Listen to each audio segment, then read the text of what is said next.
Gargalhadas ecoaram quando o pai, visivelmente exausto, adentrou o elegante baile de gala beneficente. Taças de champanhe borbulhavam ao fundo, enquanto sussurros venenosos se espalhavam como rastilho de pólvora. Arnaldo Fonseca paralisou na entrada, seu terno surrado destoando dos smokings impecáveis e vestidos de grife que adornavam o salão. Uma mancha discreta na manga do paletó, provavelmente suco de laranja derramado na correria para levar sua filha à escola naquela manhã, agora parecia uma nódoa gritante sob as luzes dos lustres. "Não é aquele faxineiro?" Alguém cochichou em voz alta, atraindo olhares curiosos. "O que ele está fazendo no evento beneficente do Dr. Almeida?" Outra voz, feminina e carregada de desprezo, complementou. "Ouvi dizer que ele está tentando adotar outra criança. Mal consegue cuidar da que tem." Arnaldo apertou o convite no bolso, os nós dos dedos esbranquiçados, enquanto procurava um rosto amigo na multidão. O futuro de sua filha dependia das conexões que fizesse naquela noite, de ser visto como alguém digno. Mas encontrou apenas sorrisos irônicos e olhares desviados, com a multidão se afastando como se a pobreza fosse contagiosa. Você o abordaria com uma palavra gentil ou se juntaria àqueles que viraram as costas?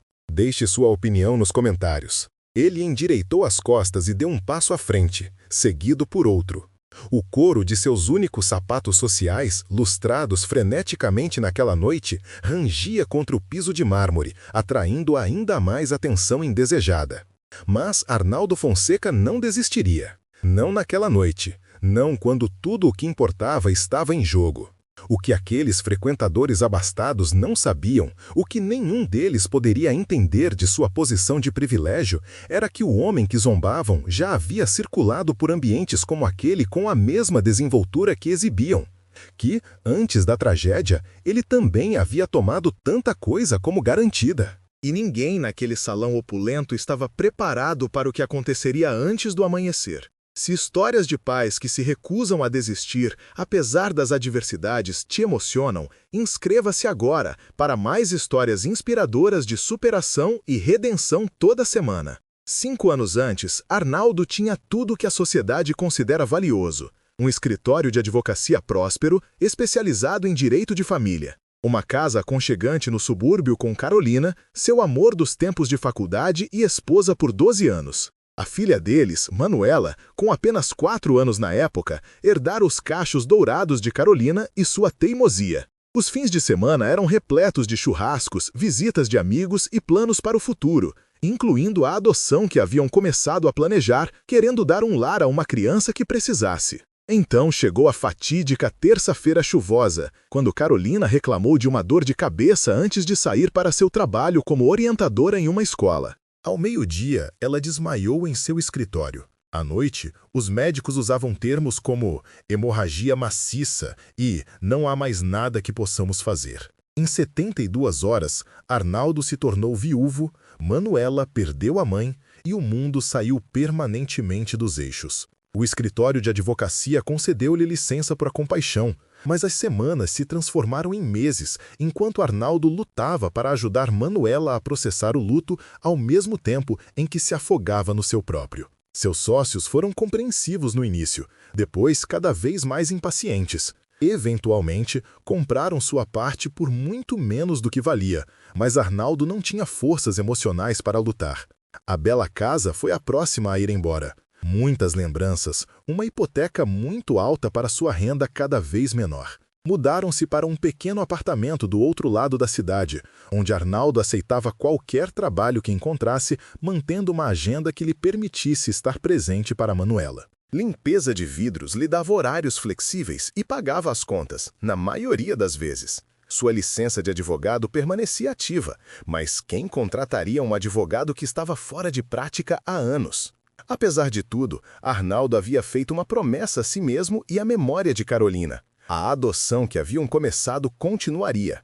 Tornou-se a conexão deles com ela, com o futuro que haviam planejado juntos. O garotinho, Gabriel, tinha agora 2 anos, vivendo em um lar adotivo, enquanto Arnaldo lutava contra a burocracia, estudos sociais e avaliações financeiras. O doutor Almeida, que estava organizando o baile de gala beneficente daquela noite, tomaria a decisão final sobre o caso de Gabriel em menos de 2 semanas. Senhor Fonseca, uma voz interrompeu os pensamentos de Arnaldo enquanto ele estava desajeitadamente no bar, bebendo um único copo do vinho mais barato disponível. Ele se virou e viu um garçom estendendo um prato de salgadinhos.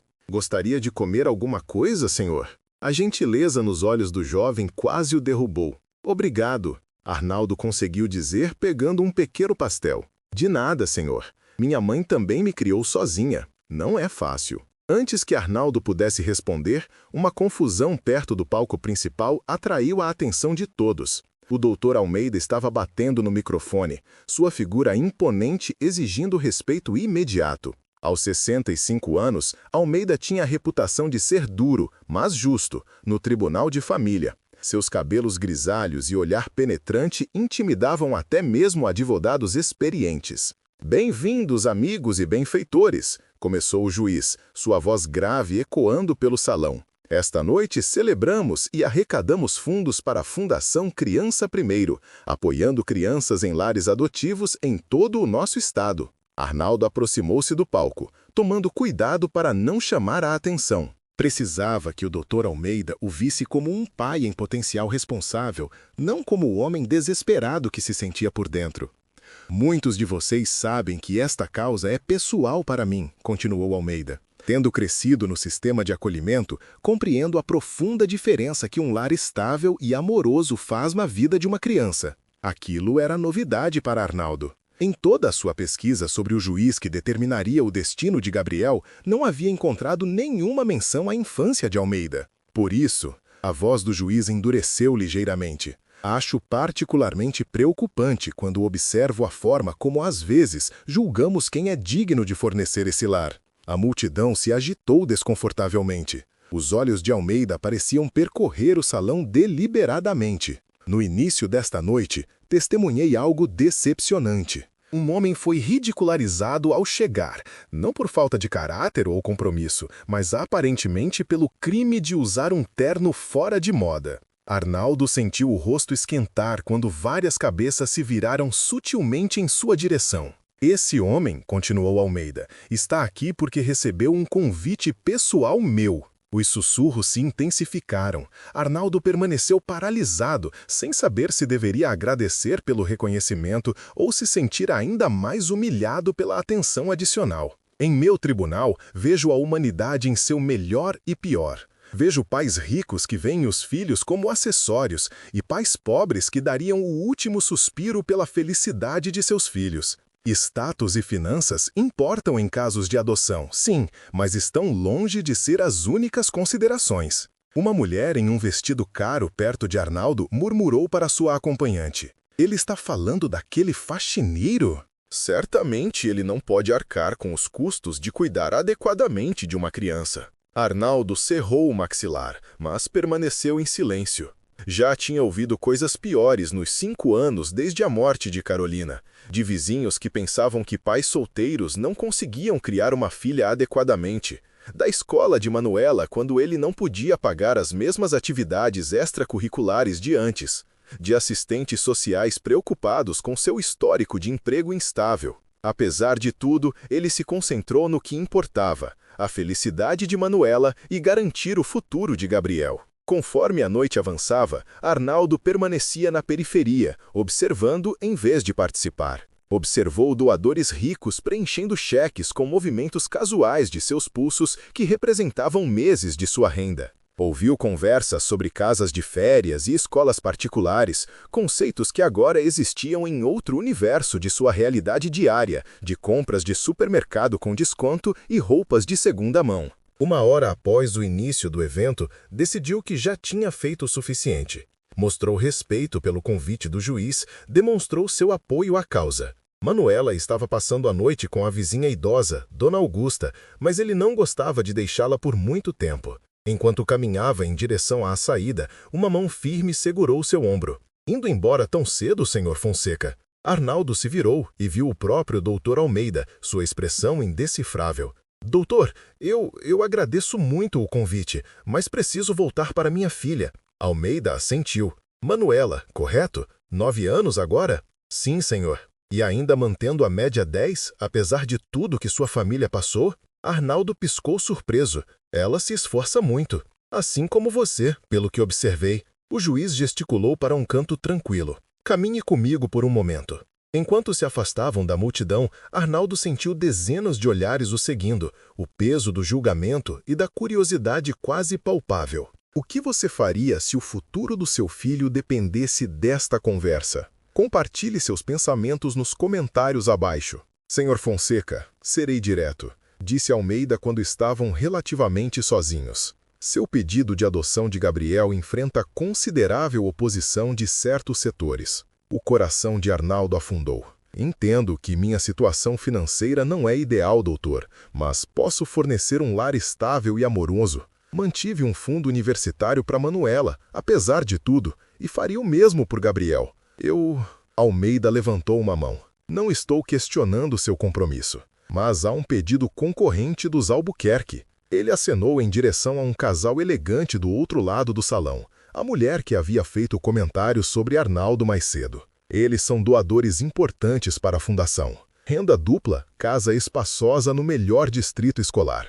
Entendo. A voz de Arnaldo estava oca. Como ele poderia competir com isso? A sensação familiar de lutar uma batalha impossível o invadiu. Acontece que, continuou Almeida, estudando Arnaldo com atenção, Gabriel tem algumas necessidades especiais que não eram aparentes inicialmente. Ele está mostrando sinais de estar no espectro autista. Eu sei, disse Arnaldo calmamente. Tenho pesquisado terapias e intervenções. Já conversei com a escola de Manuela sobre seu programa de educação inclusiva. As sobrancelhas de Almeida se levantaram ligeiramente. Você sabia? A avaliação atualizada foi arquivada ontem. Eu não precisava de um diagnóstico oficial para ver que ele processa o mundo de maneira diferente. Durante minhas visitas, notei sua sensibilidade a certos sons, a maneira como ele se concentra intensamente em padrões. Ele me lembra meu irmão mais novo, que não foi diagnosticado até a idade adulta. Arnaldo fez uma pausa, de repente preocupado por ter dito demais. Eu só quero dar a ele o apoio de que precisa para prosperar, doutor. O juiz ficou em silêncio por um longo momento, sua expressão pensativa. Finalmente ele falou. Os Albuquerque retiraram seu pedido esta manhã, quando receberam as informações médicas atualizadas. Aparentemente, uma criança com necessidades especiais não estava em seus planos familiares. Arnaldo lutou para processar essa informação. Eles simplesmente desistiram dele? De fato, o tom de Almeida era neutro, mas seus olhos continham algo que parecia aprovação. Agora, isso não significa automaticamente que seu pedido será aprovado. Ainda há considerações financeiras, questões de estabilidade habitacional. Entendo, doutor. Mas, continuou Almeida, eu gostaria de saber se você considerou voltar à advocacia. Há uma considerável escassez de advogados dispostos a assumir casos no Tribunal de Família, particularmente aqueles que envolvem crianças com necessidades especiais. Arnaldo olhou para o juiz, completamente pego de surpresa. Eu não pratico há 5 anos. A lei não mudou tanto assim, disse Almeida secamente. E sua experiência, tanto profissional quanto pessoal, traria uma perspectiva valiosa. Ele enfiou a mão no bolso e estendeu um cartão de visita. Minha secretária, Mariana. Ligue para ela na segunda-feira para discutir nomeações para o tribunal. O salário não é o que você ganharia na prática privada, mas é um trabalho governamental estável, com bons benefícios. Arnaldo pegou o cartão automaticamente, sua mente correndo. Doutor, eu agradeço, mas... Isso não tem relação com o caso de Gabriel, interrompeu Almeida firmemente. Isso será decidido por seus próprios méritos. Mas independentemente desse resultado, Sr. Fonseca, eu acredito em segundas chances. Às vezes, a vida nos derruba de maneiras que nunca esperamos. Algo em seus olhos sugeria que ele sabia disso por experiência própria. O que importa é se levantar. Com isso, o juiz foi chamado por um organizador do evento, deixando Arnaldo sozinho, o cartão de visita apertado em sua mão como uma tábua de salvação. As 2 semanas seguintes passaram em um borrão. Arnaldo ligou para a secretária do juiz, fez uma entrevista e foi provisoriamente aprovado para um cargo de advogado nomeado pelo Tribunal para Crianças no Sistema, condicionado a um curso de atualização e supervisão para seus primeiros casos. O salário quase triplicaria sua renda atual, com benefícios de saúde que cobririam tanto Manuela quanto, se tudo corresse bem, Gabriel também. Apesar de tudo, ele tentou não criar muitas esperanças sobre a adoção. Esperança era perigoso. Carolina havia lhe ensinado isso durante seus últimos dias, quando eles esperaram contra a esperança, por um milagre que nunca veio. Na manhã da audiência, Manuela insistiu em usar seu melhor vestido. Aquele que Carolina havia comprado para o casamento de uma prima, cuidadosamente preservado e agora quase pequeno demais. Arnaldo ajudou com os botões, seus dedos tremendo ligeiramente. "Pai", disse ela, seu rosto de 9 anos sério além de sua idade, "mesmo que o juiz diga não, vamos ficar bem, vamos dar um jeito para Gabriel." Ele a abraçou fortemente. Essa criança que havia perdido tanto, mas ainda tinha espaço em seu coração para mais amor. "Quando você ficou tão sábia, Manu?"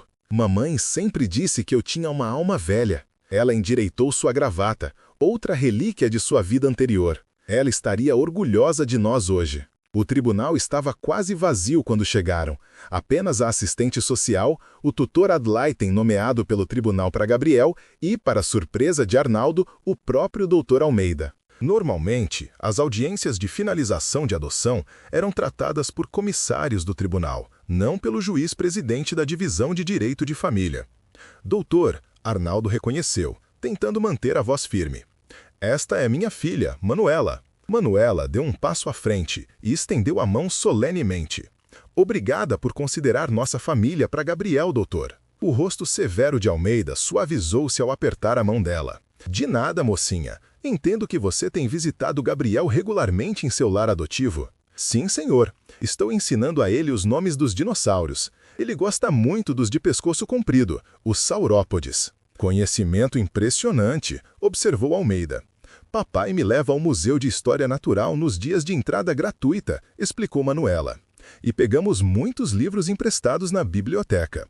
O juiz assentiu. Então, gesticulou para que todos se sentassem enquanto o escrivão chamava o caso. Os procedimentos começaram com a recitação padrão dos fatos: a história de Gabriel, seus 28 meses em um lar adotivo, a rescisão dos direitos parentais de seus pais biológicos. Se você se identifica com a luta deste pai, curta o vídeo e compartilhe com seus amigos. Deixe um valeu demais se você acredita que toda criança merece uma segunda chance. As dificuldades de desenvolvimento dele e o pedido de adoção de Davi. A assistente social falou em seguida, descrevendo as lutas de Miguel, mas também seu histórico consistente de visitas e o vínculo que claramente se formara entre Miguel e Davi e Emília. Ela observou preocupações sobre estabilidade financeira, mas reconheceu a recente mudança de emprego que abordava muitas dessas questões. A defensora dativa continuou, falando diretamente sobre os melhores interesses de Miguel. Meritíssimo. Embora a casa dos Silva seja modesta, ela oferece algo que Miguel precisa desesperadamente: aceitação incondicional. O Sr. Silva já começou a se conectar com grupos de pais para crianças com autismo. Sua filha Emília demonstra notável paciência durante suas interações com Miguel. E, talvez o mais revelador, Miguel, que tem dificuldades com transições e novas pessoas, se ilumina quando os Silvas chegam para as visitas. Davi sentou-se rigidamente, com medo de mostrar emoção, com medo de ter esperança. A pequena mão de Emília escorregou para a dele, apertando com força. Finalmente, o juiz Fontes falou: "Senhor Silva, por favor, levante-se." Davi levantou-se sobre pernas que pareciam dormentes, seu coração batendo forte. "Eu revisei este caso completamente", Fontes começou, sua voz formal. "O propósito do nosso sistema de adoção é encontrar lares permanentes e amorosos para crianças que precisam deles. Não lares perfeitos, esses não existem, mas lares onde uma criança será amada, apoiada e terá todas as oportunidades de se tornar sua melhor versão." O juiz fez uma pausa, sua expressão ilegível. "Há 5 anos, Sr. Silva, você tinha o que muitos considerariam uma vida ideal. Desde então, você enfrentou perdas pessoais devastadoras, reveses financeiros e desafios significativos. Ao longo de tudo isso, você colocou as necessidades de sua filha em primeiro lugar, manteve sua integridade e perseverou. Davi sentiu o aperto de Emília se intensificar. Mais importante, Fontes continuou, quando apresentado com informações sobre as necessidades especiais de Miguel, sua reação não foi preocupação sobre como isso o afetaria, mas sim como você poderia melhor apoiá-lo. Isso, Sr. Silva, me diz tudo o que preciso saber sobre o tipo de pai que você é. O juiz pegou seu martelo.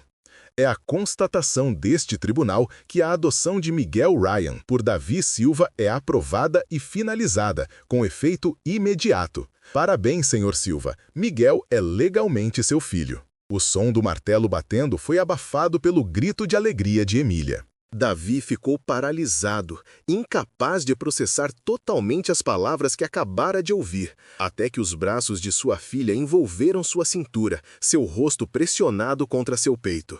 Nós conseguimos, pai! Miguel está vindo para casa! Só então a realidade se concretizou. Eles tinham conseguido. Apesar de tudo, a perda, a pobreza, o julgamento, eles tinham se agarrado a este único pedaço do futuro que ele e Catarina tinham sonhado juntos. Ao saírem do tribunal, a assistente social se aproximou com um sorriso largo. Os pais adotivos de Miguel estão trazendo-o para o seu apartamento esta tarde. Eles embalaram todas as coisas dele. Emília estava praticamente dançando de excitação.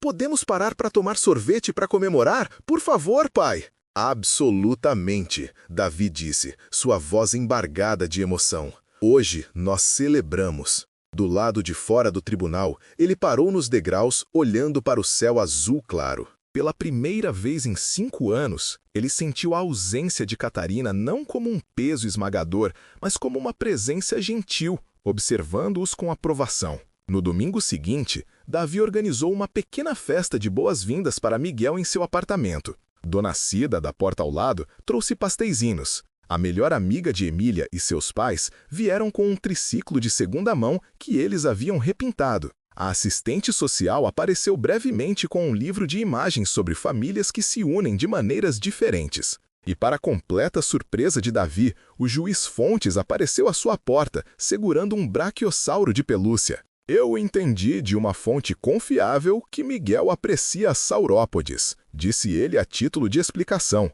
acenando em direção a Emília. Sua Excelência, Davi começou, sobrecarregado. Isto é... Arnoldo, por favor, nós não estamos no tribunal agora. O juiz entregou o dinossauro para Davi. Posso entrar? O pequeno apartamento de repente pareceu ainda menor com a presença imponente de Fontes, mas o juiz pareceu completamente à vontade, ajoelhando-se ao nível de Miguel e falando suavemente com ele sobre o dinossauro. Mais tarde, enquanto os outros conversavam e Miguel explorava seus novos brinquedos com a ajuda de Emília, Fontes puxou Davi de lado. Eu tenho uma proposta para você, Silva. Além das nomeações judiciais, estou estabelecendo uma clínica jurídica para famílias que lidam com questões de educação especial. Os distritos escolares muitas vezes atropelam os pais que não conhecem seus direitos. A posição seria de meio período inicialmente, mas poderia crescer. Davi ficou sem palavras por um momento. Juiz, Arnoldo, eu não sei o que dizer. Por que você está fazendo tudo isso? Fontes ficou quieto por um momento, observando Miguel e Emília. Quando eu tinha 10 anos, meu pai adotivo morreu repentinamente, ataque cardíaco. Ele e sua esposa estavam planejando me adotar. O primeiro lar estável que eu conheci após 4 colocações. Depois que ele morreu, ela não conseguiu administrar sozinha financeiramente. Eu voltei para o sistema. Saltei por mais 7 lares antes de envelhecer. Ele se virou para Davi. Seu rosto geralmente austero, vulnerável. Ela tentou me manter. Mas naqueles dias, uma viúva com renda limitada não tinha chance contra os preconceitos do sistema. Ninguém lutou por nós. Davi entendeu de repente. Então agora você luta por outros. Quando eu posso, quando é certo. Fontes endireitou-se, seu comportamento profissional retornando. A clínica começa no próximo mês. Pense sobre isso. Depois que o juiz saiu, Davi sentou-se em sua pequena varanda, observando o pôr do sol enquanto Miguel cochilava lá dentro, exausto da excitação. O menino tinha adormecido agarrado ao braquiossauro. Emília juntou-se a ele. descansando a cabeça em seu ombro. Pai, nós vamos ficar bem agora? Davi a puxou para perto. Nós sempre estivemos bem, hein? Nós tínhamos um ao outro. Mas sim, eu acho que as coisas podem ser um pouco mais fáceis agora. Mamãe estaria feliz por causa de Miguel. Sim, Davi concordou suavemente. Lá dentro, o telefone tocou. O escrivão de fontes ligando sobre a posição da clínica jurídica. Quando Davi se levantou para atender, ele vislumbrou seu reflexo na janela. Um pai e uma filha, prestes a serem unidos por um garotinho que precisava deles tanto quanto eles precisavam dele. Nunca julgue uma família pelo que ela perdeu, mas por como ela ama através da perda. Se esta história te emocionou, inscreva-se agora para mais histórias poderosas toda semana. E clique no vídeo na tela para assistir ao próximo, com uma reviravolta tão poderosa que você nunca vai esquecer.